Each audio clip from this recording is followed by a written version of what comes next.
सिद्धारूढ स्वामी प्रकरण 23। स्वामी मल्लगिरी पर्वतावरून खाली उतरत असता एका गुहेत सोमेश्वर नावाचा ब्राह्मण त्यांना भेटला।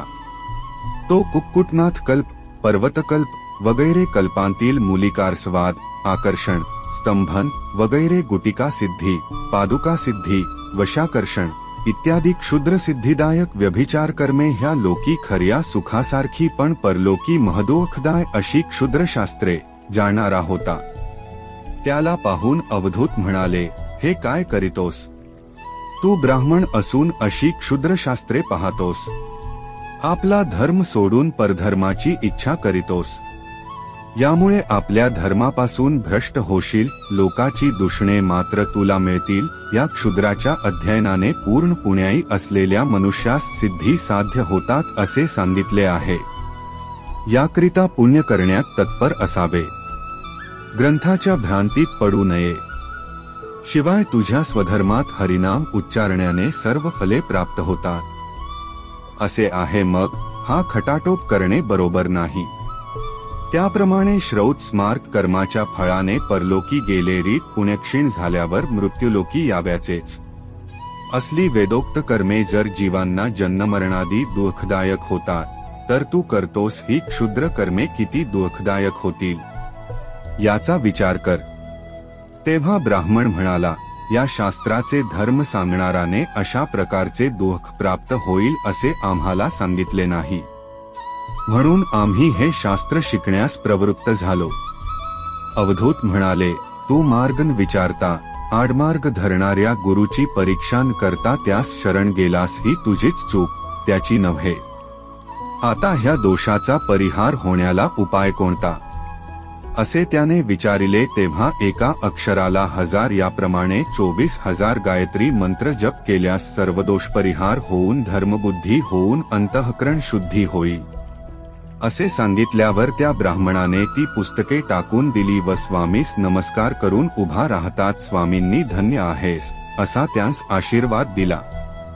तेथून निघून पुष्कळ गावे, शहरे, खेडी, नद्या वगैरे ओलांडून त्या गावी मुलाबरोबर खेळत प्राप्त झालेली दुःखे सहन करीत मध्यान्हीला येऊन डोंगरावर बाळेकोळ, केळीकुंडा जवळ महासाधूंचा समुदाय होता, तेथे जाऊन 3 महिने ब्रह्मजिज्ञासा करून तेथे असलेल्या सर्व मुमुक्षुस सर्व संशयापासून निवृत्त करून ज्ञान दृढीकरण करीत असता एक शिष्य म्हणाला, प्रत्यक्ष देह हाच मी अशी भावना असून देह आत्मा आम्हाला कसा समजावा?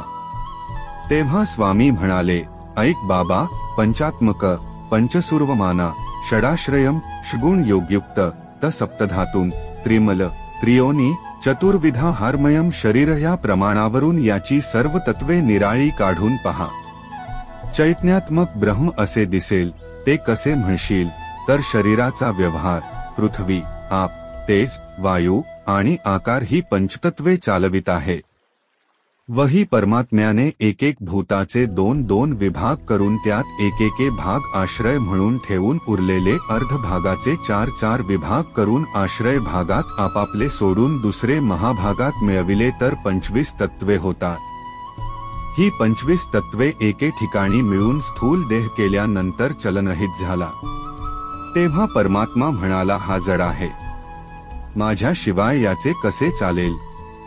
असे म्हणून कपालत्रय विदारून जीवरूपाने प्रवेश करून शरीराच्या अभिमानाने स्थूल भोग भोगून संस्कारयुक्त होऊन स्वप्नात सूक्ष्म भोग अनुभवून स्थूल देहाचा संबंध कोठून आला?